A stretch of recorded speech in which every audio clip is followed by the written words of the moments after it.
De la obstrucción intestinal debemos conocer qué es la función del aparato digestivo. Cuando hablamos de aparato digestivo se habla todo, ¿no? Desde la boca hasta el ano. Y si solo intestinal, bueno, intestinal. Por eso que hay alguna literatura que coloca clasificación de la obstrucción digestiva, menciona esófago, estómago, intestino delgado, colon. Es la que más aceptada. Por más que hablamos de obstrucción intestinal, se refiere a todo. ¿Cómo sería, cuáles son problemas de obstrucción esofágica? Eso se ve en 10º semestre. Lo vemos para la frente. Nosotros solo vamos a hablar de obstrucción intestinal delgada y de intestino grueso, en general, ¿no? Pero para tener en cuenta, por ejemplo, cualquier dificultad en el esófago, cáncer, acalasia, cuerpo extraño. Y en el estómago, donde único se puede obstruir el estómago, ¿cómo sería? ¿Qué local de menor diámetro? Aquí, ¿no? A nivel pilórico. Y ese tiene una obstrucción pilórica, llamado así síndrome pilórico. Las características clínicas de ahí para arriba, desde aquí por encima, es diferente en la clínica. Y de aquí por encima, ¿cómo se llama este elemento de la unión duodeno-yeyunal? ¿Cómo se llama? Que figura donde acaba la cuarta porción del duodeno y desciende el yeyuno. ¿Y cómo se llama eso? Es una flexura o una unión por un ligamento. ¿Cuál ligamento es?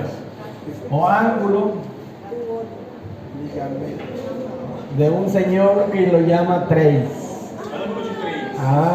¿Ves? Ángulo de Treis, unión de Treis, unión duodeno-yeyunal.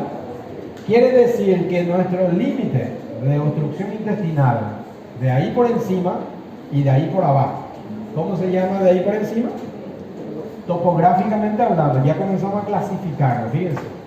Obstrucción intestinal alta y obstrucción intestinal baja. ¿Cuál es más frecuente, más común? El bajo.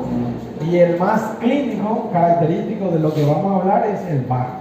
¿Qué acontece también? Hay otra clasificación que tiene 3 divisiones: alta, media y baja. Y si se usa aquella, la media es todo el intestino delgado, desde el ángulo de Treis hasta la unión iliocecal. Y de ahí para abajo el colon todo. Sin embargo, la diferencia clínica entre intestino delgado y colon es casi nada, ¿no? No se diferencia mucho. Entonces, la más usada de las clasificaciones es alta y baja. No se considera media, porque es difícil saber la distensión de intestino delgado de colon, casi siempre va combinado. Entonces hablamos alta y baja y no hablamos alta, media, baja, teniendo en cuenta ángulo de Treis por encima y para abajo, ¿ok? Entonces, si se obstruye el intestino, deberíamos saberlo de cuáles formas a partir de ahí. ¿Qué va a acontecer? ¿Cuál es la función del aparato digestivo? ¿Cómo son las etapas digestivas? Para aprovechar nada más a lembrar ahí, a conocer. ¿Cómo comienza la digestión? Eso porque ya está en la boca. ¿Y cómo comienza eso que manda para la boca primero? Lo primero entonces, la digestión comienza cuando introduce alimento. ¿Cómo se llama eso? Todo son etapas de la digestión. No, mastica porque ya está en la boca. Introducción de alimentos. ¿Y cómo se llama esa introducción de alimentos en la boca? ¿En una palabra?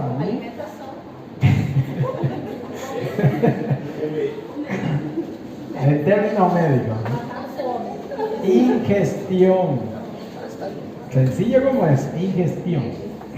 Fíjense que la digestión en forma fisiológica, por etapas, porque la digestión también tiene una parte de la digestión cefálica, que es cuando usted está pensando ya en la comida, en su imaginación, en el color, en el sabor, en el cheiro, y comienza la digestión cefálica, ¿no? Puede acontecer. Ahora, cuando introduce el alimento, comienza la ingestión y continúa con ¿qué? Ahí sí. Ahí es mastigación. Ahí es la masticación. La única oportunidad del aparato digestivo a triturar alimentos es la masticación. Quien no lo aprovecha en la boca ya altera toda la digestión posterior. Eso acontece con problemas muchas veces de la alimentación, ¿no? Na época de prova, principalmente, só dava umas emboladas na boca assim, olha. Y eso no puede ser de larga data porque puede lesionar muchas cosas, hasta el esófago. Porque el bolo alimentario va a caer duro y lesivo, puede causar divertículos en el esófago o otros problemas. Cuando ya pasa por el esófago, ¿cómo se llama? Digestión, masticación y desciende. Deglución. Deglución. De quê? De todos los alimentos que va a pasar. Bolo alimentar. ¿Y qué más? Agua puede deglutir. Ahora, en el estómago, ¿qué acontece? ¿Eh? ¿Qué?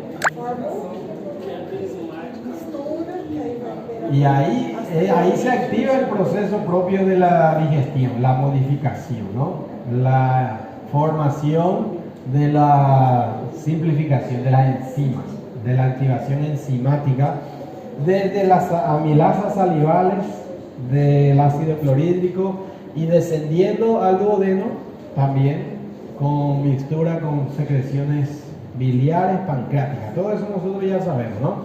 Eso es simplificación de los alimentos. Y desde la salivación, el aparato digestivo lo que hace es, en esa forma, lubrificar el alimento que se consume. Porque uno puede consumir sólido, más se absorbe líquido. Se convierte en líquido. Todo lo que está aquí, desde allá encima, es líquido y gaseoso. Solo dos estados de la materia. Ya de lo que se come sólido se lubrifica. ¿Cómo? Gracias a toda la secreción digestiva. Y esa continúa con qué entonces? Para llevar a cabo el proceso de la digestión, ¿qué se precisa hacer a continuación? Con el aparato digestivo. ¿Qué se hace? ¿Qué continúa? Sí. En el intestino, ¿qué pasa? Y va a tener contracción de peristáltica cefalocaudal y a medida que pasa, se va a absorber. Ahora, absorbe cuando lubrifica el alimento. Y cuando se lubrifica tiene un nombre, antes de la absorción. Lo contrario de la absorción, ¿cómo se puede decir? ¿Cómo se llama lo contrario de la absorción? Bueno, fíjense que el intestino, para lubrificar los alimentos sólidos, tiene que invertir el líquido, pular líquido, yogar líquido dentro de la luz intestinal, porque al final va a recuperar, ¿no? Recupera todo allá al final. Ahora, para eso se llama resorción. Resorción, libera secreción líquida constante. Lubrifica todo y al mismo tiempo continúa absorbiendo. Entonces, resorción, absorción. Pasa el contenido alimentario, la mayor parte ya se absorbe, ¿verdad? De los nutrientes. Y pasa ¿a dónde? Allá al colon. En el colon, ¿qué función se retira, se hace? ¿O cuál función digestiva se produce? ¿Cómo se llama eso? Absorción. No, ahí es donde recupera la resorción. Y eso se llama reabsorción. ¿Entiendes? Resorción, absorción, reabsorción. Y entonces no hay problema de resorción, o sea que no afecta la resorción cuando el intestino sabe, el aparato digestivo sabe que va a recuperar allá. Y aquí invierte el líquido y allá recupera líquido. Es como una inversión misma, ¿no? Entonces, así funciona el proceso digestivo. Debe lubrificarse todo el contenido intestinal porque allá recupera. Ya progresivamente pasa el alimento aquí y va a cambiar de su estado líquido a semisólido a sólido, ¿no? Como desecho final. ¿Cuál es el producto final? ¿Y el proceso final? ¿Y cómo se llama ese proceso final de la digestión? Ahí acaba. ¿Y cómo sería de la digestión? Etapa final de la digestión. Si el comienzo era ingestión, Excreción. excreción. Esa es la excreción, ¿ok?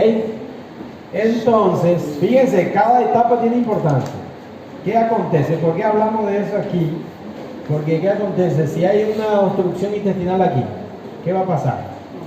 En la parte final del intestino delgado, el intestino proximal, ¿qué hace? Va a acumular gran cantidad ¿de qué? De líquido, ¿no? Y para allá no consigue pasar. ¿Se pierde qué? ¿Qué se pierde? La capacidad de recuperar, de reabsorber. Entonces, ¿qué va a pasar con un paciente que tiene obstrucción intestinal? Va a perder líquido. Ese intestino ya en ese sentido de la obstrucción que está trancado se convierte en un tercer espacio. Pierde mucha cantidad de líquido porque no consigue completar su función digestiva de reabsorción. Todo paciente obstruido, además de estar distendido así, ¿por qué? ¿De qué está distendido entonces ahora? Sabiendo eso. ¿De líquido y qué? De gas, así está. Y no reabsorbe y está deshidratado. Si no continúa para abajo y no consigue salir por abajo, la lucha intestinal que hace, lo consigue por encima. Va a tener que entonces paciente, va a tener vómito. Fíjense cuántas cosas ya entendiendo por ahí del proceso digestivo. Ahora nosotros sabemos que hay dos tipos de obstrucción intestinal, ¿no? Y de ahí vamos a entender cuáles son los dos tipos de obstrucción intestinal en cuanto a la etiopatogenia. Exacto. El llamado ilio mecánico, ilio paralítico. Vamos a colocar aquí en una tabla comparativa precisamente para que entiendan eso. Ahora, ¿qué más tenemos en la luz intestinal? Eso mismo. ¿Qué tenemos? Estamos hablando de cuántos metros de superficie de intestino. ¿Cuánto es? Y dependiendo de la constitución puede ser de 9 a 11 más o menos, ¿verdad? Y entonces un problema importante. El intestino también se considera o se llama como segundo cerebro. ¿Sabían eso? ¿Verdad? Hablamos de eso cuando mencionamos shock. Ahora, ¿esto qué cosa es? Son la flora propia intestinal, que se encarga de qué? ¿Para qué sirve? Puede facilitar el proceso digestivo. Mantiene un equilibrio para también contrarrestar los gérmenes patógenos contra los no patógenos que son ellos. Pero hay bacterias, gérmenes, colobacilos, que hasta pueden ser productores de provitaminas en el intestino. Por ejemplo, ¿cuál vitamina se produce por algún colobacilo por ahí? ¿Cuál? La provitamina K, que se absorbe y acaba de ser madurado en el hígado. Sin embargo, comienza por aquí, ¿no? Y entonces, en general, el conjunto de colobacilos, ¿no? Que va a formar. Y entonces, allá por el colon principalmente, desde el ciego para arriba. Ahora, ellas, si se tranca el intestino alguna parte, cualquiera de esos, ¿qué va a acontecer con ellos también? Con la flora microbiana. Va a crecer, se va a desregular, va a proliferar. Y cuando prolifera, ¿qué peligro tenemos? De infección. Salir de ahí. ¿Y eso cómo se llama? Cuando sale de su local, desflora y migra por la circulación. Sería la translocación bacteriana. Comienza proliferación microbiana o bacteriana y translocación bacteriana que lleva para sepsis en ese sentido, ¿no? Eso va a sumarse a un paciente que ya tiene bastante problema en estos casos. Teniendo en cuenta que la mayoría de los pacientes que sufren obstrucción intestinal, ¿qué edad tienen? ¿Qué patologías tienen? ¿Cuáles son los factores de riesgo? Las causas. Tener en cuenta también que la obstrucción intestinal es una complicación, ¿ok? Mismo así como hablamos de peritonitis. Ningún paciente de nada, sin ninguna causa, comienza con obstrucción intestinal. Va a presentar una obstrucción intestinal como complicación de alguna causa de comienzo. ¿Y cuáles pueden ser las causas?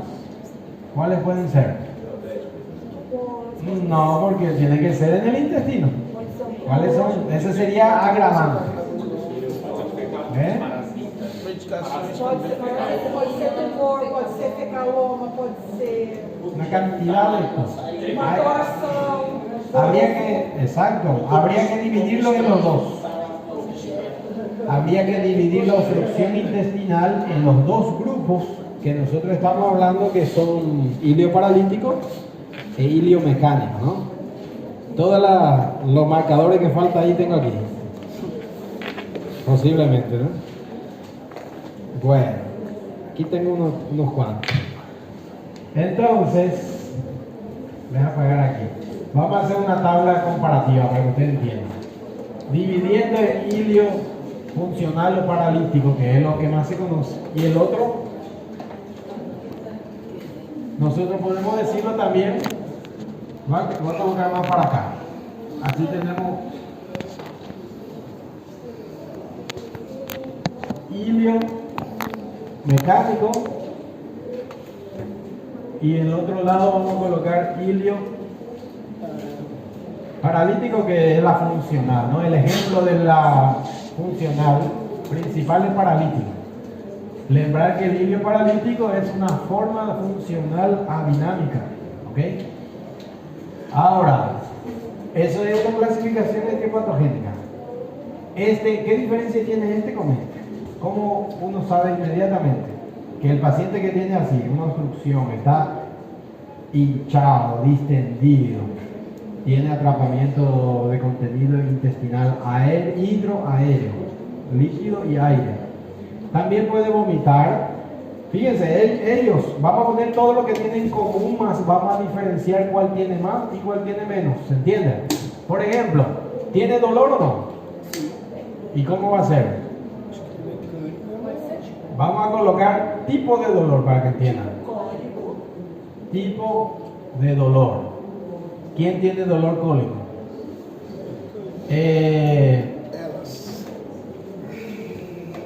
Vómito.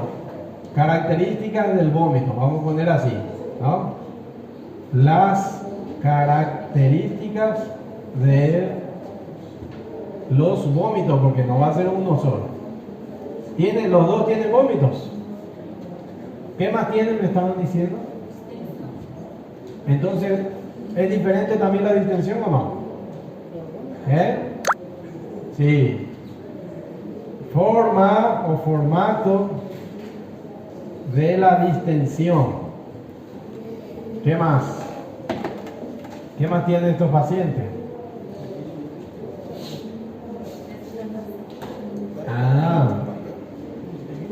Vamos a poner, ¿los dos están deshidratados o no? El paralítico, el mecánico y el paralítico. Entonces, lo que algunos más y otros menos. Vamos a poner intensidad de la deshidratación, ¿ok? ¿Y qué más? Inmediatamente, para diferenciar este con este, ¿qué precisamos investigar? Presencia o ausencia de ruidos hidroaéreos. Entonces, aquí vamos a poner presencia o ausencia de ruidos hidroaéreos. ¿Y qué más? Hay otra cosa que después vamos a colocar aquí. Le voy a mostrar radiológicamente hablando. En radiografía, en rayos X, hablamos de niveles hidroaéreos. Hace relación a lo mismo. Estos son auscultación y esta es radiografía, ¿no? Y también en rayos X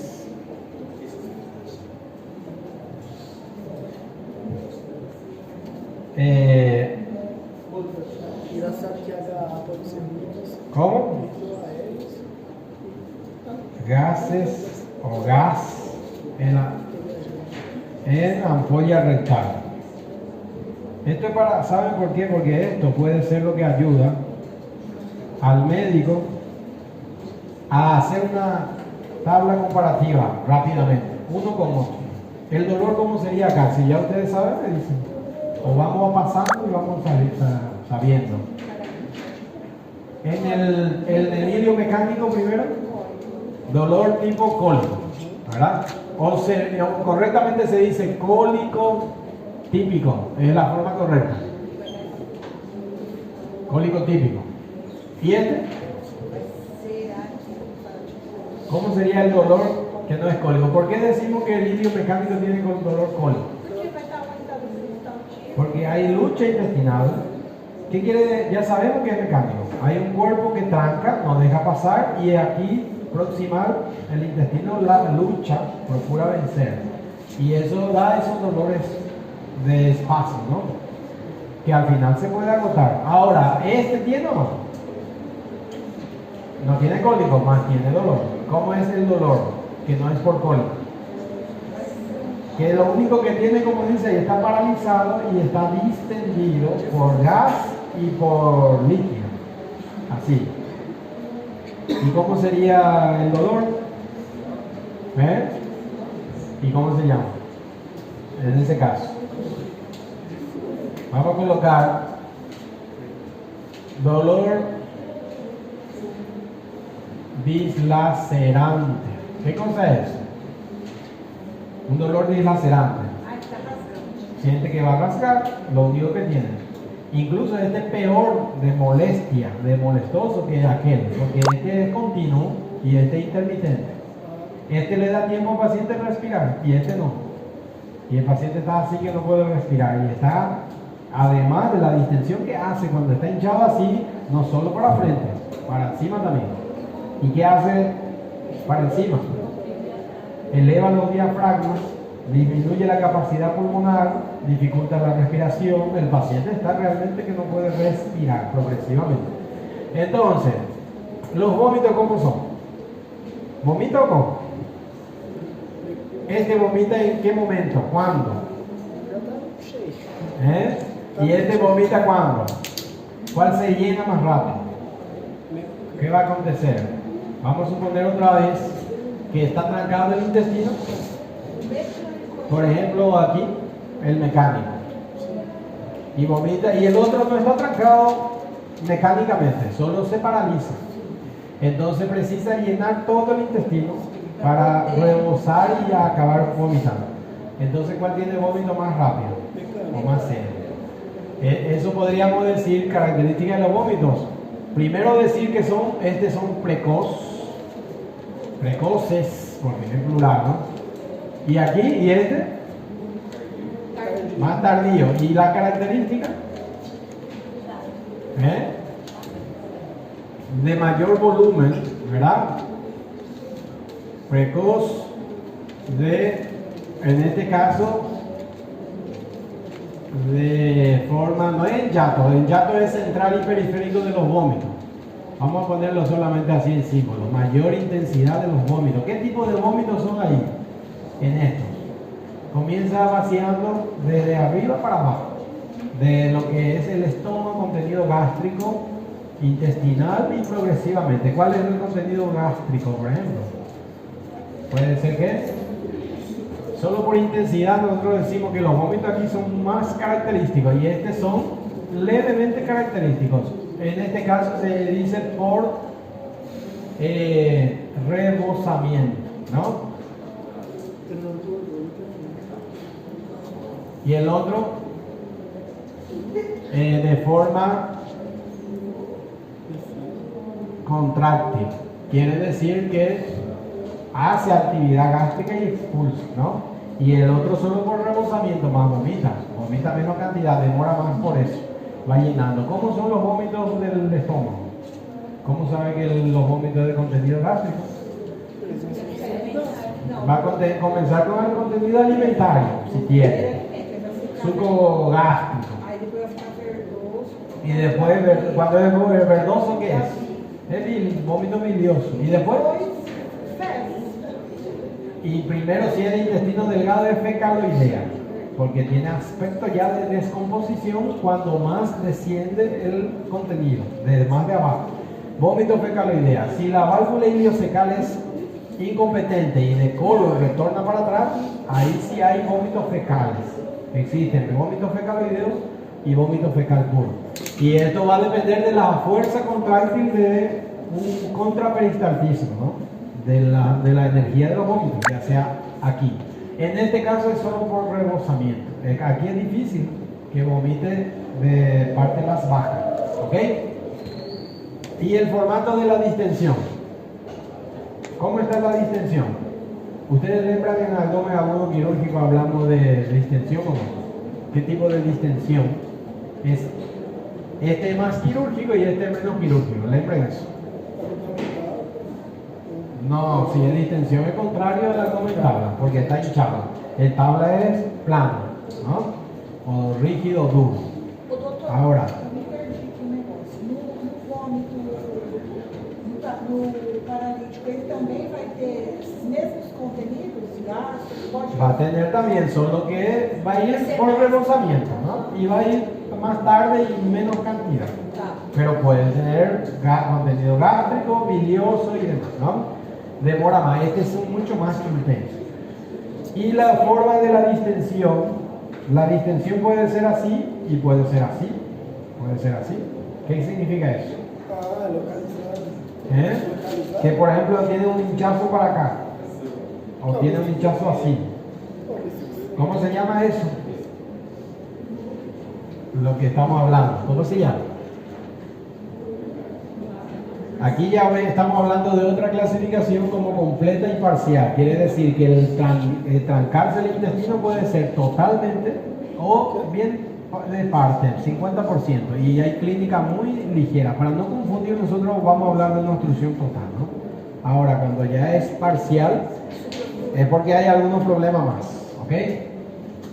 ¿Cómo es la distensión en alguno de ellos? ¿No lembran?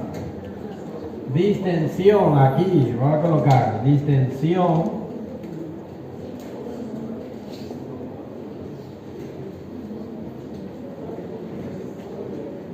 Aquí puede ser simétrica o asimétrica, ¿ok? Indistintamente.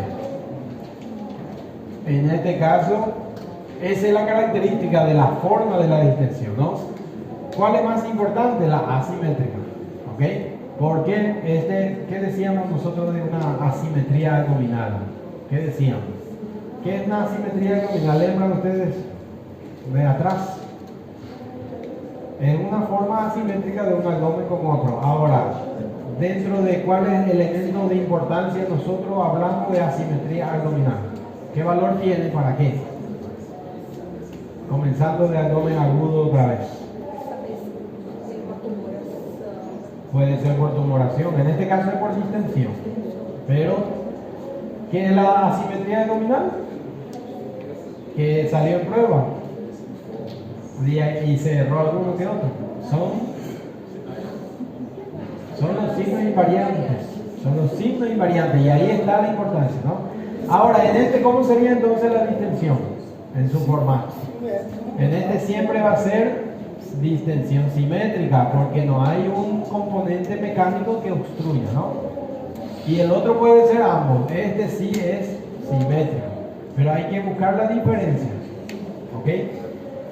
Predomina aquí lo asimétrico y ahí ya característica. Ahora, la intensidad de deshidratación, pues lo que pasa es que siempre tiene deshidratación por la razón que hablamos, ¿no? Que no cumple ya la función digestiva. Ahora, ¿cuál tiene más deshidratación entonces?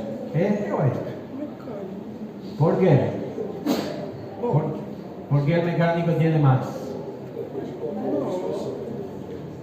Porque en este caso el paciente vomita más y además no pasa el intestino en el sitio donde también se puede hacer la reabsorción. En el caso paralítico no hay contracción peristáltica, más puede pasar algo y se reabsorbe algo, ¿no?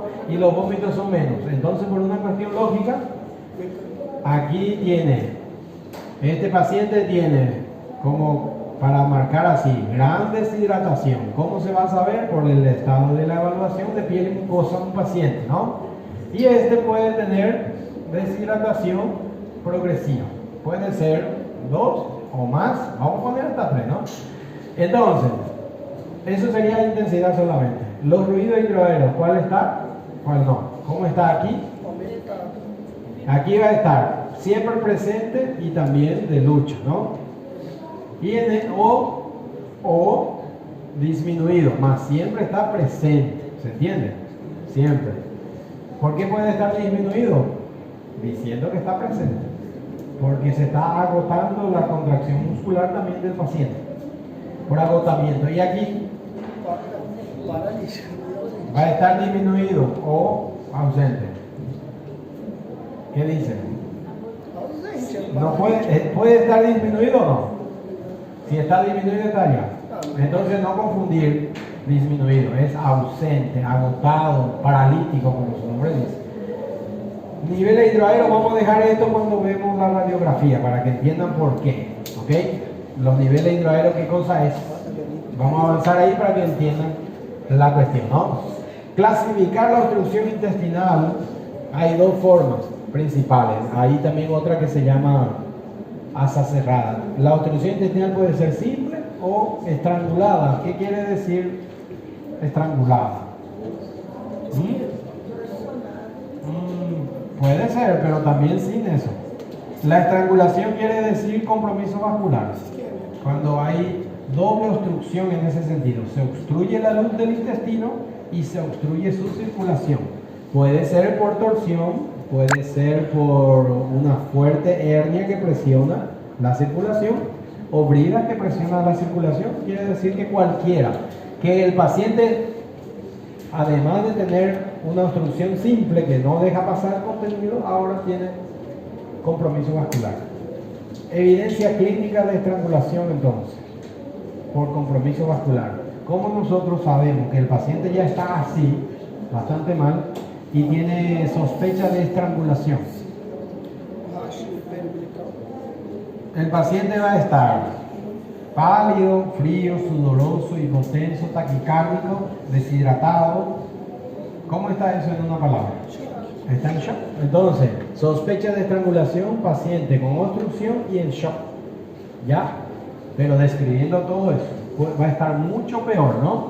Y de forma rápida, ¿cuánto tiempo un tejido puede soportar una estrangulación? Estrangulación sería interrumpir el tránsito, la circulación en cualquier local, así, mi dedo. ¿Cuánto tiempo soporta presionar aquí la privación circulatoria del tejido? Y eso es universal casi. Y no es exacto, más es aproximado. Se for quase igual a necrose cardíaca, faz igual ao infarto? A evolução, mais ou menos? Esos tejidos demandan más oxígeno, incluso, pero en los otros tejidos menos. En ese caso tenemos favorable en este paciente, ¿no? Ajá. Igual que el cerebro exige mucho más oxígeno y ahí ya es un problema, igual que el corazón. Ahora, intestino y otros tejidos. Fíjense, ya cambió de color ya. Estoy presionando mi dedo aquí esperando su respuesta. 24 horas. Vamos ver. No, ya, en 24 horas ya está necrosado. ¿Cuántas horas? Pueden hacer su test cada uno y yo tendré el tiempo. Daqui a pouco eu necroso dele. 6 horas. 6 horas, ya dio exacto. 6. Es un aproximado, más se cree que 6 horas. No se sabe con precisión cuándo comenzó también. Entonces puede pasar 6 horas fuera del hospital y llega así, Por ¿no? isso, quando a obstrução, então é cirurgia. Porque esa es una verdadera emergencia. Urgencia y emergencia, ¿no? En ese sentido. ¿Qué quiere decir? Que el intestino atrapado con estrangulación, con doble oclusión, porque ya está con compromiso vascular aquí, circulatorio, está en isquemia, hipoxia, infarto y después necrosis y después a punto de qué? De romper, de historar, de perforarse. Y eso van a ser las consecuencias al pasar las horas, las 6 principales, ¿no? Ahí está la importancia de saber, ¿no? ¿Qué otra cosa podemos decir de obstrucción intestinal? Lo que dice aquí. La obstrucción intestinal es el segundo de los problemas de abdomen quirúrgico. ¿Cuál es el primero? Apendicitis. Y después ya pensar en obstrucción. Ahora, depende, algunos ya, con la clínica así ya se sabe que es una obstrucción. Y a veces viene una apendicitis del idoso que es de la forma oclusiva. Y eso acontece también. Problemas de causas benignas, malignas, dependiendo de la edad del paciente, antecedentes, condiciones previas, que puede hacerse sospechar. Recuerden que estos son complicaciones, ¿no? Si el paciente está idoso, puede ser un tumor. Si el paciente tiene cicatriz en el abdomen de cirugías previas o peritonitis anterior, ¿qué riesgo tiene? Que le va a causar obstrucción. ¿Qué produce la obstrucción con antecedente quirúrgico? ¿Cómo se llama? Y ahí el médico ya piensa, desde la ectoscopía, tiene cicatriz abdominal. 1, 2, 3. La formación de bridas adherencia que tranca el intestino. Y entonces son causas de obstrucción. ¿Cuál? Mecánica o paralítica. Es mecánica. Y tiene esta característica. ¿Entienden?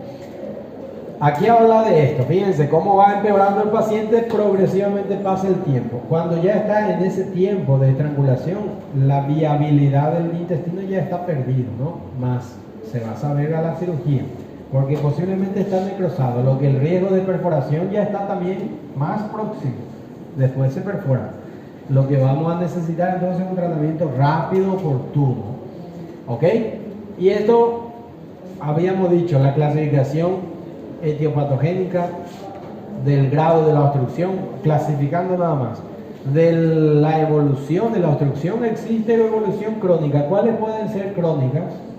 Combinando clasificación aquí.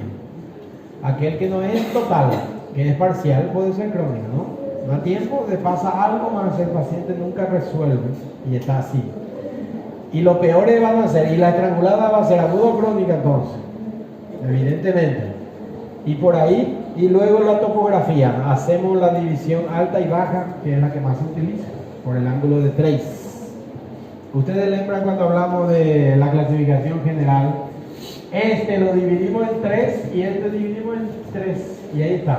Ese está en el libro de texto de ustedes, que se habla de extraluminal, intraluminal, parietal. ¿Saben para qué es eso? Igual que aquí. Ahí están muchas patologías. ¿Para qué es eso? Porque el médico va a sospechar cuál es la causa de la patología que produce la obstrucción dentro de ese síndrome de la obstrucción intestinal, ¿ok? Del paciente. ¿Se entiende? ¿Lembran de eso? Revísenlo. Atiendan un poquito que yo sé que están agotados, más. Esto es importante, ¿verdad? Entonces, muchos problemas. De esto vamos a ir pasando para que ustedes después revisen. Existen formas raras de obstrucción intestinal. Las paralíticas. Cualquier paciente puede tener ilio paralítico y la mayoría no es de causa abdominal. Puede ser por una neumonía, por un infarto, por otros problemas renales, causa ilio paralítico. Solamente se para el intestino de mover por un mecanismo reflejo, ¿no? Y puede ser postquirúrgica, como dice ahí, por medicamento, por deshidratación, por un trauma. Ahora, si es de causa médica, se trata el ilio paralítico como causa médica. ¿Cuál es el problema quirúrgico del ilio paralítico? Lembran ustedes que dividíamos esto en 3 así. Y hay una que nos interesa. Allá también, mirando atrás las tabelas, allá también dividíamos esto en 3. La mayoría aquí nos interesa. Los pocos que son médicos, ¿cuál sería aquí? ¿Cuál es alguno médico aquí? Para no citar todo aquello. Si escogiera un problema, un paciente encamado, idoso, constipado, con estreñimiento, no va al bañero y ahora sí está así. Está así. ¿Qué tiene? Tiene obstrucción, ¿pero por qué? Causa patológica. ¿Cómo se llama eso? En una palabra, fecaloma. Fíjense, ¿y de cuál de los 3 espacios? Extraluminal, intraluminal, parietal. Evidentemente, un fecaloma, ¿qué tratamiento tiene? ¿Es médico o quirúrgico? Y este es médico. Cuando falla el tratamiento médico precisa cirugía, pero recuerden que ese paciente polimórbido, idoso, fraco, Si se opera, posiblemente se complica más, va a vomitar. Entonces precisa atención médica, ¿no? Aquí hay un problema, la mayoría, esta es la excepción del quirúrgico y aquí hay una excepción del médico, porque este médico, ¿cuál es de los problemas de este lado para acá? La mayoría son médico. ¿Cuál nos interesa como problema quirúrgico grave? Dos paralíticos. ¿Cuál? Do paralítico? No, el último. El vascular, las causas vascular, dígase trombosis mesentérica. Ese es de forma paralítica porque tiene esta clínica, más el paciente está muy grave y está en shock, es idoso y precisa ¿qué tratamiento? Quirúrgico en la gran mayoría. Igualmente es grave, ¿no? Para tener en cuenta, son excepciones de la regla. La mayoría aquí es quirúrgica, menos algunas. La mayoría aquí es médica, menos algunas. ¿Ok? No se puede decir todo, es excepciones, ¿no? Son excepciones. Entonces, teniendo en cuenta esta tabla aquí comparativa, nosotros vamos a ir sabiendo diferenciar. Existe un síndrome que se llama Gilbert. ¿Han escuchado de esto? En un paciente que tiene un colon muy largo, el peso del contenido intestinal en el colon va a doblar así el colon y hace una M aquí del transverso, una angulación, y se obstruye por su propio contenido porque se dobla. Ahora de este paciente se mueve, vacía y pasa de nuevo. Esos son pseudo-obstrucciones, para tener en cuenta, ¿no? Puede haber miopatía visceral. ¿Cuál es la enfermedad común de neuromuscular, intestinal, esofágica, cardíaca, infecciosa, que algún paciente puede sufrir? Adquirida. Común en Brasil, que lo descubrió un médico amazónico. Chagas. Ah, ya, puede haber una condición chagásica, ¿no? Después vamos a hablar de esto. Vólvulo, invaginación. Ahora, las adherencias a la vida serían estos. Las hernias también vamos a hablar después. Solamente cómo sospechar cualquiera de estos. ¿Cómo sospechar? Todo eso son mecánicas. ¿Ok? ¿Cuáles son? Porque usted va a examinar la causa. Va a sospechar por epidemiología en esa patología y va a examinar en el paciente. Por ejemplo, los dos que están ahí, invaginación, esto está mal aquí dice invaginación, vólvulo, son formas de distensión asimétrica, por ejemplo, ¿verdad?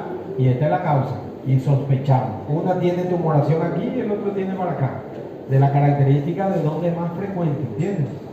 Pero siempre va a tener más comportamiento. Además va a tener lucha peristáltica y va a estar en todo esto, ¿no? ¿Ok? Módulos causas, 10-15% causas tumorais. Quando não é causa tumoral, não tem pelo aumento do peristaltismo? ¿Cómo? Os rótulos. Tá ali, tumores de 10 a 15% são as causas, né? Sí. Mas sí. quando não é essa causa, o que pode levar a essa torção? Una cantidad de causas que puede ser megacolon, puede ser parásito, puede ser medicamento, puede ser un paciente que está con fecaloma y está tomando medicamento y el estímulo hace que vire así. En lugar de vaciar, lo que hace es alterar la fisiología del tránsito y casi hace una torsión, ¿no? Causas son muchas, espontáneo y también trauma, puede ser. ¿Quiere? Sí, puede ser. Igual que puede pasar esto, en lugar de mirar, torcer, se mete para invagina. Este es más frecuente en crianza y este es más frecuente en idosos.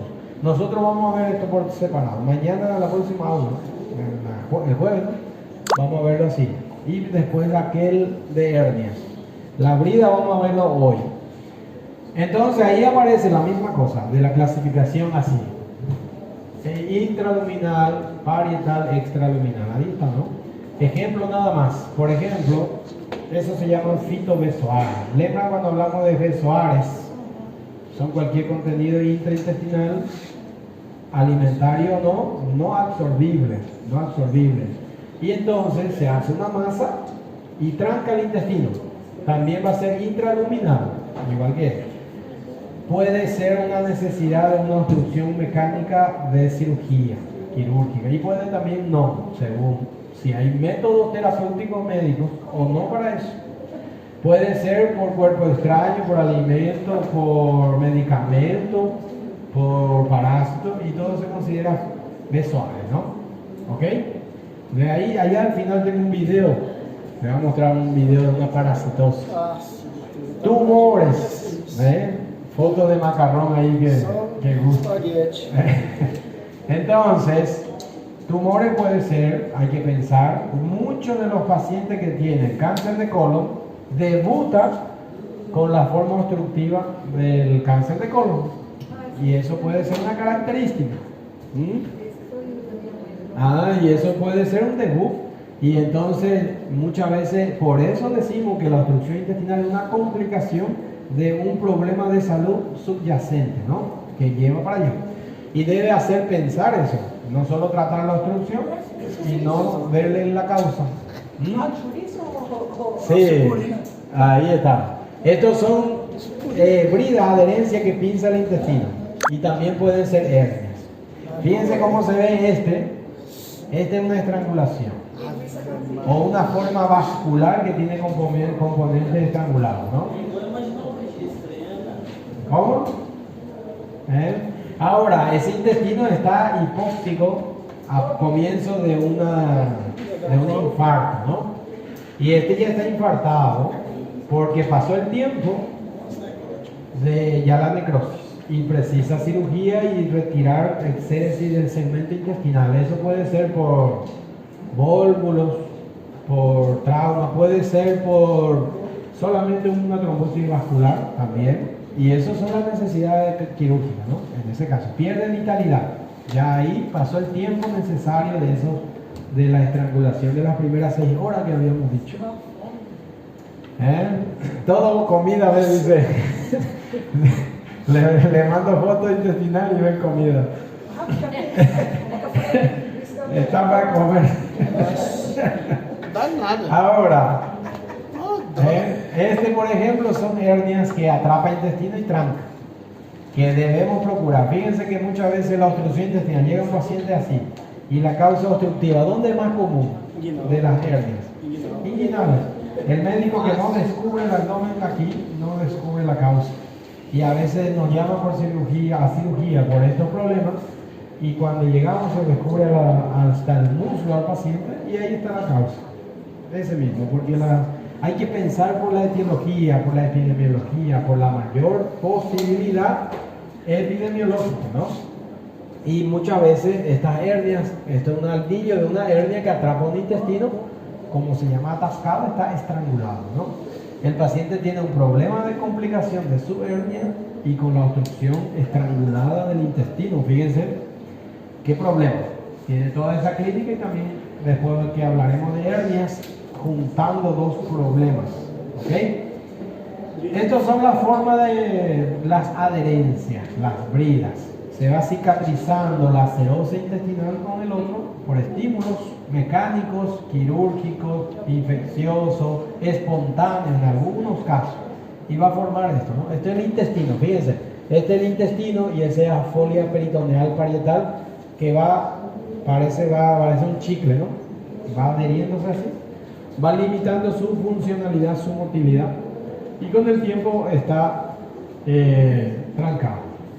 Ahora, ¿saben qué cosa es esto? ¿Han leído algo de síndrome de Ficus-Curtis? Ese es una forma característica de una formación de bridas y adherencias en abdomen virgen. Algunas veces no tiene antecedente quirúrgico y es exclusivamente ginecológico. Ustedes tienen ginecología con la doctora Verónica, le preguntan después. ¿Saben cuál es la causa? Les voy a decir. Esos son pacientes féminas entonces con ciclo o antecedentes de clamidiasis, infección por clamidias, ¿verdad? ¿Qué hacen las clamidias? En la trompa uterina segregan estímulos de baja patogenicidad, no llega a la peritonitis, más estimula la formación de bridas y de este lado del abdomen va formando esas adherencias. Cuando operamos pacientes así, encontramos que parece una tela arañas, todo el abdomen, colado y todo, y forman bridas así.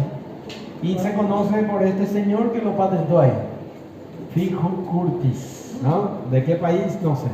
Alemanha. No. No sé. Puede ser, ¿no? É, Grécia aí.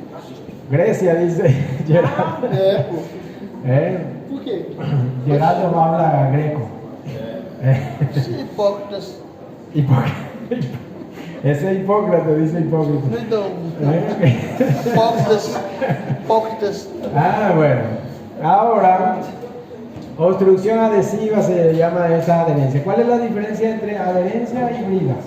La adherencia es el comienzo de la unión laxa y bridas es la consolidación mayor crónica, ¿no? Con el tiempo se va tornando más sólida, entonces la adherencia y pasa a ser bridas. En realidad, uno es agudo y el otro es más crónico, ¿ok? Para de chover. Ahora, sí, no se van a poder ir igual. Não, meu limpa-vidro do carro parou de funcionar. ¿Paró? Por la Não, na lluvia. verdade. Aham. Es hidrofóbico.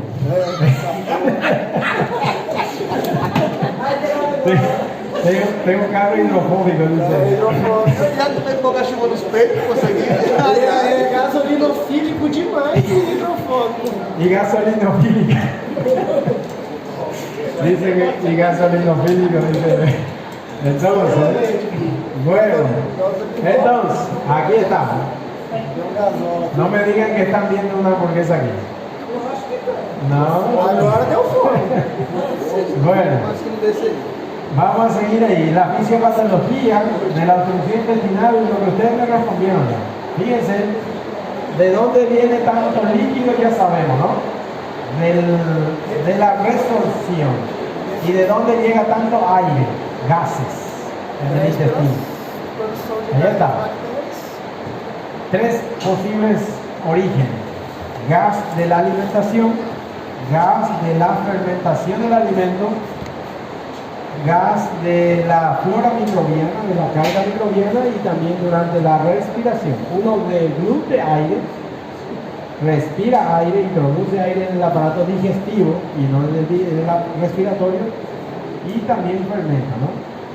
Y eso acontece muchas veces. Hay personas que tienen más y menos. Ahora, cuando se tranca el intestino así, esa detención ya causa distensión. Si no, se puede ir por difusión pasiva eliminando, ¿no? Ya sea por intercambio o dispersión o expulsión. Hay personas que tienen más y otros que menos. Lo importante es si no hay problema, bueno. El componente de la fermentación y de la enzima y de la carga microbiana son los gases metanos, ¿no?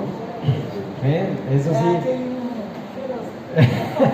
Los que son serios, los metanos y los propanos y todo eso. Ahora, en general esos son los fenómenos clínicos más característicos de la distensión del abdomen, de acúmulo hidroaéreo, ¿verdad? Que escuchamos si es mecánico o que vemos la distensión en el paciente y que radiológicamente se puede evaluar también. Vamos a hablar de eso, ¿ok? Un paciente que está así, su éstasis intestinal va a causar la proliferación, translocación y sepsis. Lembren esto, ¿ok? Eso ya hablamos también. No hay duda de eso. Hoy yo les veo más cansados que otras veces. Parece sexta y no es sexta. ¿Por qué? Sí, todo el mundo está hidrofóbico. ¿Está enfocada? Ah. Fíjense, en forma general, esto es un resumen hasta aquí. Los cambios o datos fisiopatológicos en la obstrucción. ¿Cómo se entiende eso? Cambio circulatorio. ¿Qué va a acontecer? Va a acontecer varios cambios circulatorios desde la respuesta primaria y acabar con la estrangulación, ¿verdad? El peor va a ser la estrangulación. ¿Cómo sabemos la clínica de la estrangulación de un paciente? Y en una palabra. Eso. El paciente está en shock.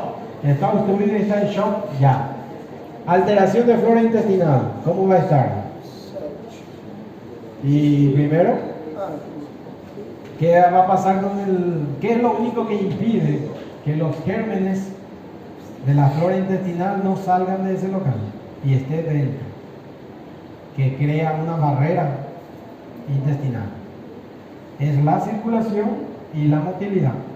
Y el alimento que pasa por ahí va causando un equilibrio, ¿no? Ahora, si se detiene el tránsito, disminuye la circulación y no hay alimentación, la condición está óptima. va a crecer la flora y va a causar problemas. Entonces va a cambiar carga del contenido intestinal, del líquido, aire y gérmenes en ese interior. Eso va a alterar esto. La motilidad, ¿cómo va a estar alterado? Dependiendo de aquel o este, ¿verdad? Y eso sabemos por ruidos hidroaéreos. Si está para esto o para el otro, y ya diferencia cuál sea, ¿no? Y después, siempre, ¿no? Cambio de hidratación. Fíjense, ya estamos haciendo nosotros aquí nuestra tabla comparativa. ¿Cuál tiene más? ¿Cuál tiene menos? Fíjense cuántas cosas ya, ¿ok? Pero mencionando nada más eso, se debe entender la clínica que va a presentar un paciente para este o para el otro. Porque el principal problema del médico es saber, ¿es mecánico o es paralítico? Y ya además, al mismo tiempo, descubrir cuál sea la posible causa que presenta un paciente. Entonces, aquí aparece todo lo que ya hablamos, ¿no? Lo que va a presentar un paciente progresivamente. Algunos pacientes tienen estreñimiento, que es lo más lógico. ¿Qué es el estreñimiento? La constipación. ¿Qué es constipación y qué es estreñimiento? ¿Cómo se diferencia eso?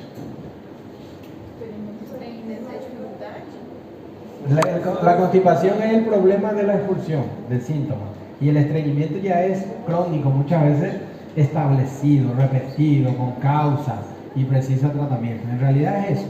Ahora, ¿puede la persona tener diarrea o no? O evacuación, teniendo obstrucción. ¿Tiene la clínica así? En este mecánico, ¿tiene esta clínica todo? ¿Puede evacuar o no? Lo que está debajo de la obstrucción, sí.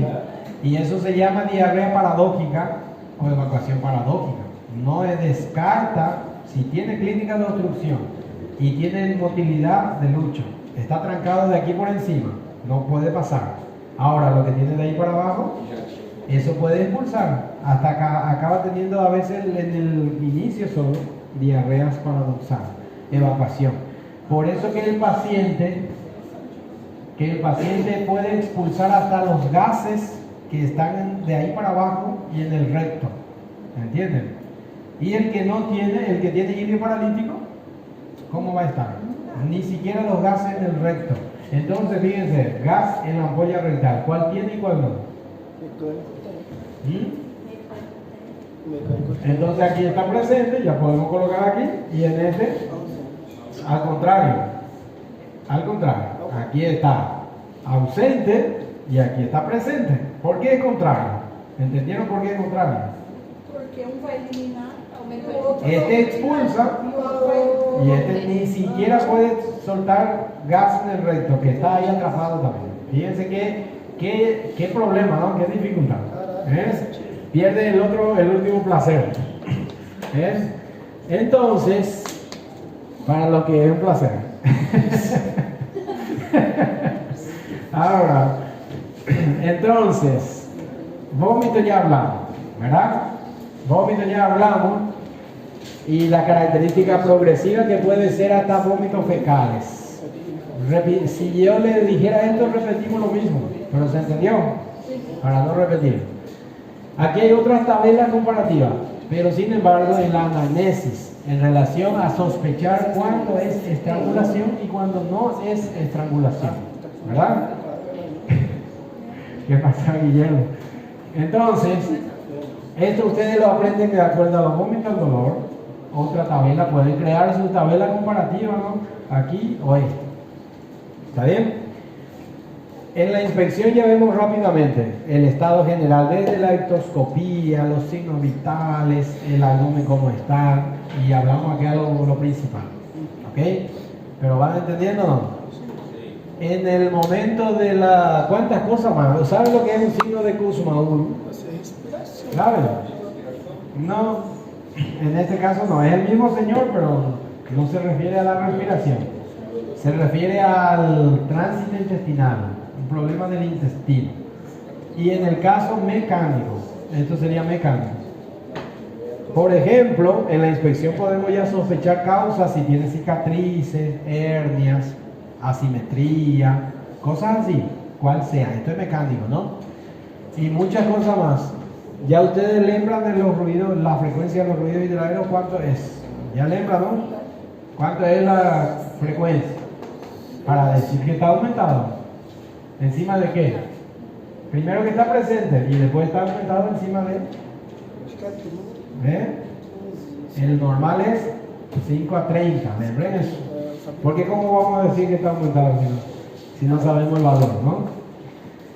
Kussmaul, en la inspección, oleando en un paciente magriño que además está obstruido así, se puede ver la lucha intestinal. El intestino hace esto.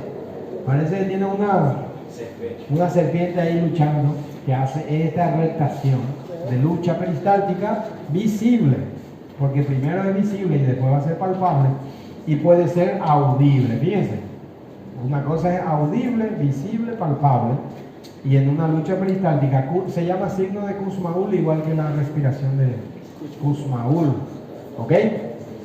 No es lo mismo. Entonces, en la auscultación se puede escuchar a distancia y con estetoscopio. Con estetoscopio hablamos de los ruidos hidráulicos. Cuando es a distancia se llama esto. ¿Han escuchado hablar de eso? Los borborixmos. Cuando ya tenéis FOMI, ¿se escucha a distancia o no? Y esos son borborixmos intestinales. ¿Cuál es el que mejor ruido causa evidencia de eso? El principal que está aquí, de este lado. ¿Cuál es? El esfínter ¿qué? Pilórico, el píloro que va vaciando, ¿no? Ese que más ruido causa, y después el otro ilio se cae, y después los otros son estos lados. Entonces, para tener en cuenta, ¿no? Palpación, en la palpación, fíjense, si decíamos Kussmaul, en la inspección hay un Bouverie en la palpación. ¿De qué cosa? Cuando el médico coloca la mano aquí, siente la lucha peristáltica. Así está el intestino. Eso me da certeza absoluta que ¿cuál es? ¿Este o aquel? No hay duda ya, porque se está moviendo, está meciendo, tiene movimiento de lucha peristáltica. Y eso se llama signo de Bouverie. Aquí está, escriban bien eso. Porque algunos dicen volveré y no es verdad. Ni siquiera vuelve ni se escribe así, ¿eh? Volveré. En una ocasión alguien escribió así. Bouverie. Ahora, ahí aparece. Sigue los problemas de la palpación, procurando hernias, causas. Y en la percusión, gente. ¿Para qué sirve la percusión? Fíjense que cuando uno va a hablar de elementos clínicos de cualquier patología, se organiza y va colocando en el orden que conoce, solamente organizando. En la percusión, ¿qué sería aquel? Lo que ya dice, hipertimpanismo. ¿Dónde va a estar? Al contrario, após después, por debajo. Y Então, aí vai ter mais ar. ¿dónde va a haber más aire? Si esta es la obstrucción, está trancado aquí, ¿dónde va a acumular aire? ¿Abajo o encima? Va a estar encima, porque es donde no puede pasar, ¿entiendes? Por donde entra el aire, más cefalocaudal. Entonces, encima está bien. El timpanismo va a estar ahí. Ahora no podemos saber con certeza. Nosotros percutimos y hablamos de hipertimpanismo del abdomen en áreas específicas. Cuando percutimos aquí, ¿cómo se llama? Y cuando se apaga y hay timpanismo, ¿en qué caso? ¿En qué patología?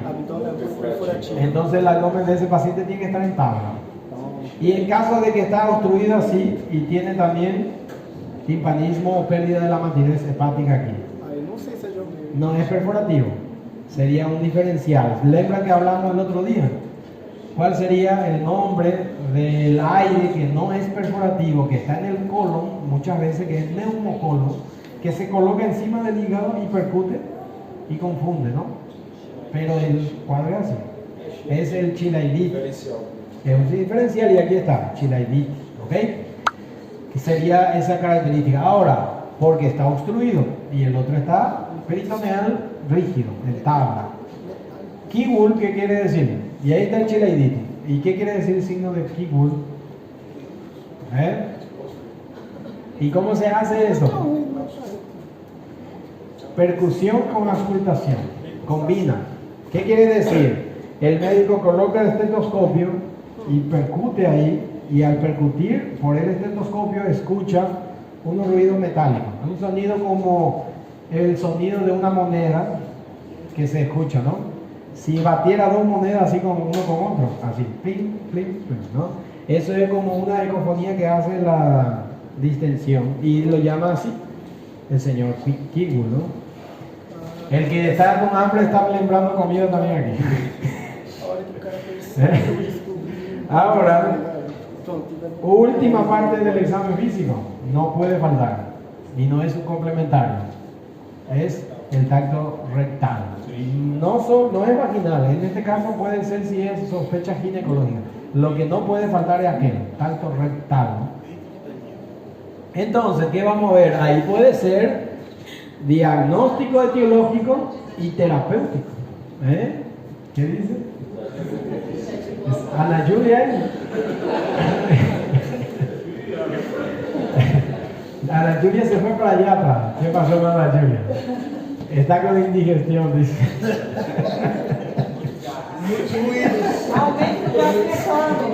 Está bien cuando uno está indigente, o sea, se aparte para allá.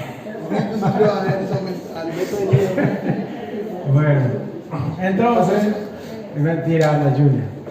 Entonces, fíjense, esto puede ser solución, hacer un toque rectal a un paciente y el problema está ahí y la solución también está ahí, ¿no?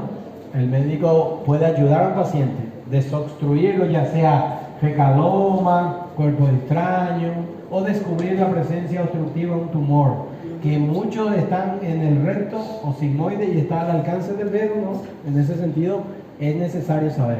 Hay que describir la característica de la ampolla rectal, vacía o no, porque normalmente debe estar vacía, ¿no? Y si vamos a hacer radiografía, algunos prefieren primero tirar radiografía y después hacer un toque rectal, porque esta es una evidencia radiológica también que precisamos aquí. Es una opción más, si debe hacerse, debe hacerse, ¿ok? Bueno, entonces, si está estrangulado nuestro paciente, va a tener todo un problema de complicación. Fíjense que se le suma a la obstrucción manifestación de shock y un cuadro pseudoperitoneal que el paciente hinchado así. Bastante malla, ¿no? Todo lo que va a tener. Y en la mayoría que son idosos, polimórbidos, con deshidratación marcada, cardiópata y cosas así, se complica bastante. Y aquí comparo otra vez las estrangulaciones con las otras formas simples. Aquellas dos son alta o baja, son simples y estas son estranguladas. Es importante que ustedes mismos hagan su tabla comparativa. Primero eran los síntomas de vómito y dolor y aquí examen físico, ¿verdad? Signos vitales y gases y el estado general. Pueden hacer más cosas, como por ejemplo esto también, ¿no? Es una forma de conseguir separar, diferenciar y entender. ¿Ok? Por ahí se va. Entonces, ¿cuál es nuestro principal estudio hasta ahora? ¿Podemos llegar a un diagnóstico o no? Consiguiendo descubrir estos elementos en el paciente, podemos saber si es aquel o esto, ¿verdad? Y usted ya define, la mayoría aquí es quirúrgica y la mayoría ya es médico, con las excepciones graves de una de ellas, ¿no? Por ejemplo, el vascular o el fecaloma. Ahora, ¿qué haríamos? ¿Qué más le indicaríamos a un paciente? Alta sospecha diagnóstica. De hecho, casi ya tiene el diagnóstico clínico. Ese paciente está muy mal. ¿Qué va a precisar hacer?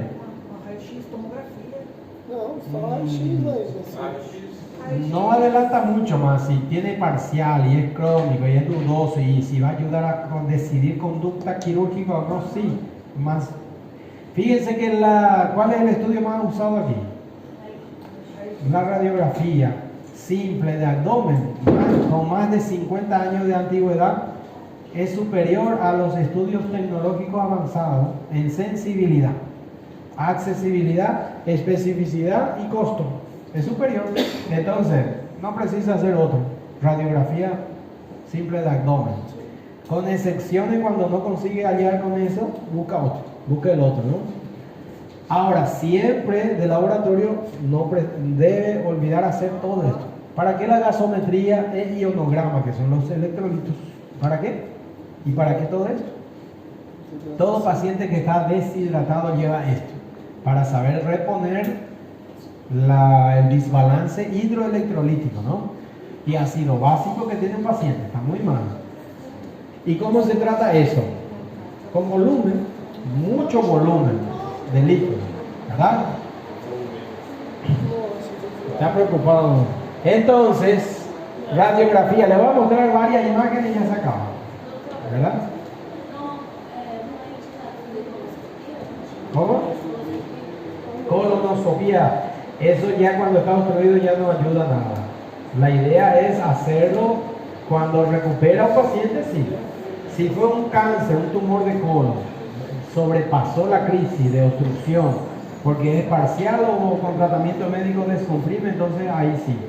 Más en el momento de la obstrucción está trancado, ¿no? En el mecánico, no va a adelantar nada, ¿no? Además, la colonoscopía lleva a afrontar a un paciente con limpieza, vaciamiento. No va a ir así a hacerse una endoscopía directa. Entonces no. Ahora, radiografía, gente. ¿Qué cosas son niveles hidroaéreos? Ustedes ven los niveles hidroaéreos allá. Parece, no, pues tengo mucha claridad. ¿Qué es? Le voy a pintar aquí. Está enviable esa radiografía. ¿Eh? Está enviable. Es una bolilla. Esto, lo que se llama niveles hidroaéreos, sería como esta bolilla aquí. ¿Cómo se ve el aire y cómo se ve el líquido? Va encima, nivel.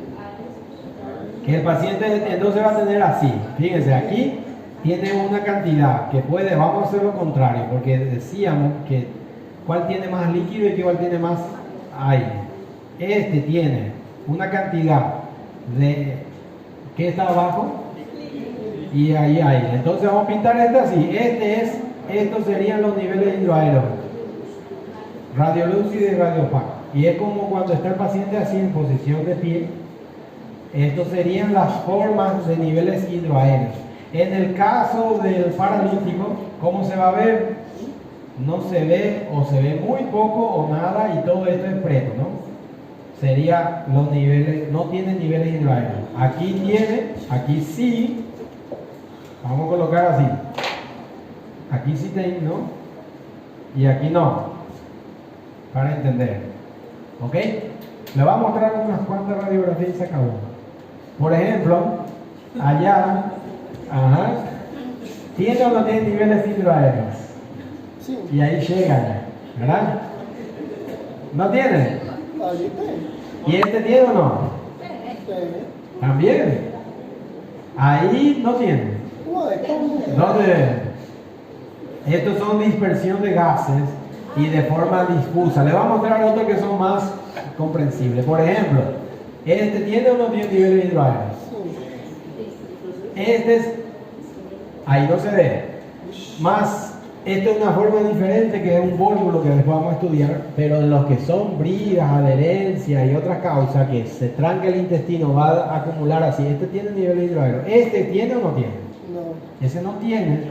¿Este tiene o no? Y después aparecen signos radiológicos de pila de monedas, barbas conidentes y más cosas. Y este es el grano de café, ¿no? Eso vamos a hablar después en módulo.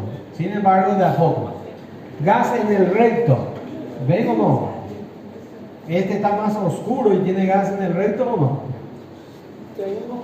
¿Eh? ¿Y este tiene o no? Igual que este. No. Y ahí está la diferencia, que este no tiene y es mecánico y tiene niveles hidroaéreos, sí, radiológicamente hablando, y este sí tiene gas en el recto y este no tiene niveles hidroaéreos. ¿Ok? Uno va comparando, ¿se entiende o no? La idea. Le voy a mostrar otro. ¿Cuál tiene nivel hidroaéreo y cuál no? ¿Y cuál es ilioparalítico y cuál no? O da esquerda é mecânico, tem nível hidroaéreo, e da direita é um nível paralítico. Não Se ve ya el gas. Estos son los niveles hidroaéreos, mismo así, ¿no? Y este no tiene. ¿Y este tiene gas el resto o no? Esse não.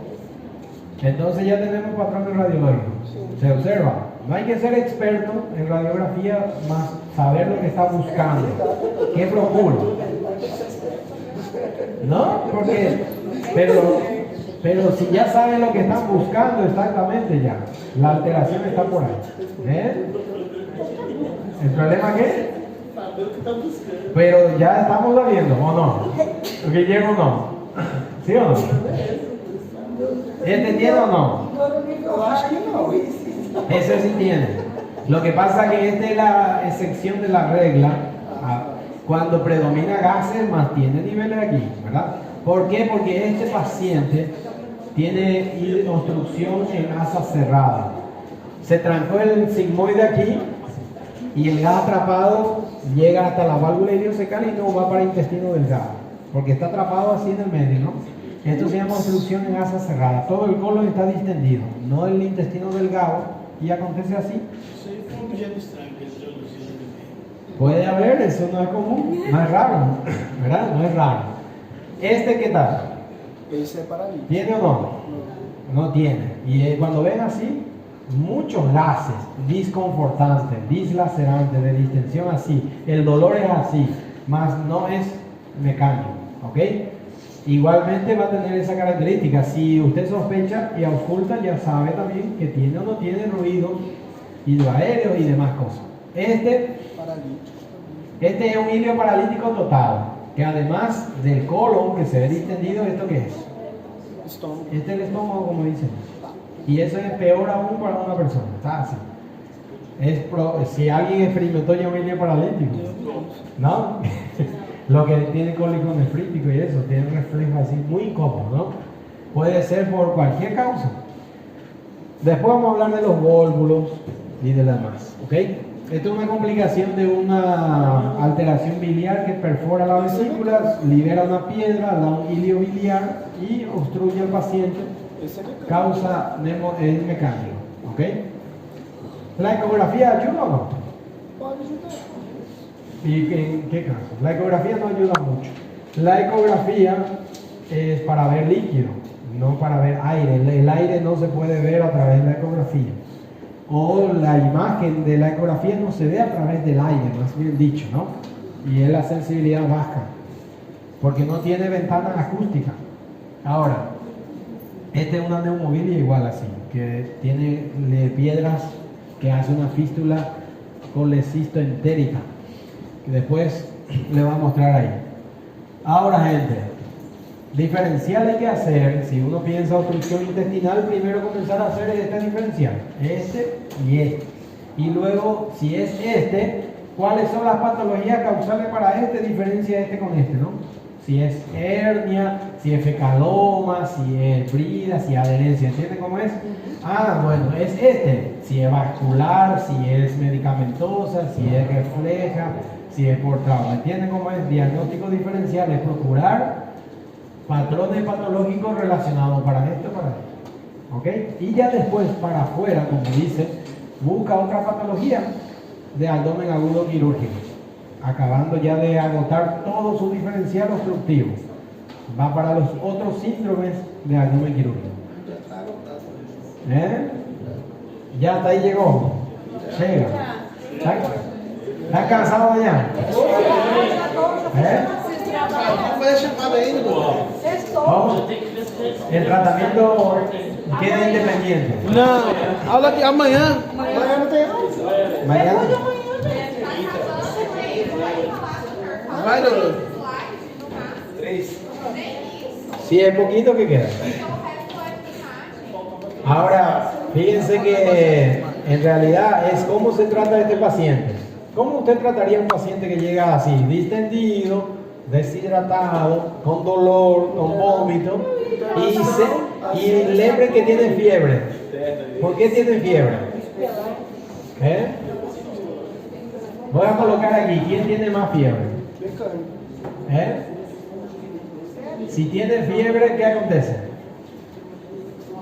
Este puede tener fiebre y este no tener, ¿verdad? ¿Por qué? Señal de que es la fiebre. De infección oportunista. Este puede tener o no tener, pero este tiene progresivamente avanzando el tiempo. De forma oportuna, ¿no? Y entonces el tratamiento tiene que ir así, para todo eso. ¿Cuál sería el tratamiento? Digan ustedes. Si ya conocen los síntomas y signos, el problema, se diagnostica, se interna. Y después, lo primero que vamos a hacer, ¿qué es lo que está peor en el paciente? ¿Qué es lo que está peor en el paciente? Está seco. Está como una esponja seca. Por la boca, el paciente pide agua. Dame agua. Entonces, hay que suspender la vía oral, dieta cero. ¿Y qué vamos a pasar además de suspender la vía oral? Hay que usar medidas descompresivas, se llama medida descompresiva, pasar sonda nasogástrica y la otra sonda rectal. Usted hace el toque rectal y manda una sonda para abajo también, porque el paciente va a expulsar todo el aire atrapado por encima y por abajo. Y eso alivia al paciente, eso va a aliviar al paciente, descomprimirlo, como su nombre dice. Es similar, es como así más o menos, gruesa y larga, así de esta medida. Hace un toque rectal y luego ya avanza para allá y deja ahí, pica ahí. Y puede dejarlo en amarrado, nosotros dejamos una lupa, o simplemente abierto así, continuado para abajo con una sonda, ¿no? Igual que la sonda nasogástrica también abierto a una garrafa, un frasco. Porque va a expulsar, puede no ver ningún líquido que sale, más sale aire. Está soltando aire progresivamente, no así de una forma evidente, más pasivamente se moviliza el paciente y expulsa. Lo que al final vemos que descomprime el abdomen, ¿no? Y eso ayuda al paciente, pero lo que más ayuda es eso. Y hacerle todo el estudio para corregir la falta electrolítica que tiene. Eso se llama medidas de reanimación hídrica preoperatoria, cuando es aquí en este caso mecánica. Las primeras 2 horas puede el paciente estar totalmente mejorado, si es que se llega a tiempo y no estamos hablando de la obstrucción complicada. ¿Cuál es la complicada? La estrangulada. Ese ya no da tiempo. Más también saber si directamente la obstrucción simple se opera así, deshidratado y en acidosis, va a morir el paciente en el quirófano, porque al colocarle la anestesia el paciente para cuando está en acidosis y deshidratado. Cuando se hidrata y se mejora, se opera y resuelve. Ahora, cuando ya no hay otro jeito, está estrangulada, entonces ahí sí es necesario rápidamente hacer al mismo tiempo el manejo hidroelectrolítico, prequirúrgico, transoperatorio y quirúrgico, ¿no? Al mismo tiempo. Y va a depender de varias cosas. Nosotros, por ejemplo, vemos la operación o no, si precisa urgente paciente, si no mejora o si mejora. Si hay descompresión, si hay respuesta, si la hidratación está dando bien, tenemos que colocarle otra sonda al paciente, que falta decir ahí. ¿Cómo sabemos la hidratación correcta del paciente? De la diuresis. Entonces hay que colocarle sonda vesical. Y ahí comienza a orinar. Ah, está bien. Ya normaliza la presión, perfecto. Y si no orina, hay que darle un toque renal de diurético. La preocupación está aquí, ¿ok? Porque esto va a llevar a una gangrena intestinal si no es rápido, ¿verdad? Y es así. Ahí acaba, gente. Miren, estos son videos, solo fotos y videos de adherencias, deliberando así en cirugías, ya sea urgente o no, de hernias atrapadas. En el postoperatorio el paciente debe recuperar la motilidad intestinal, evacuar el intestino, recuperar el tránsito, la hidratación, evitar la infección, atendiendo todo esto y que el paciente tenga FOMI y que no dio complicación en la cirugía, comienza a abrir la vía oral. ¿Cuántos sabemos que ya se puede probar la vía oral de un paciente en postoperatorio? Cuando evacúa el intestino y tiene FOMI. Expulsa flatos, heces y tiene FOMI y tiene ruido aéreo. Ese es el momento óptimo, ¿no? Que dio cierto todo. Y ahí acaba, gente. Aquí, ahí acaba.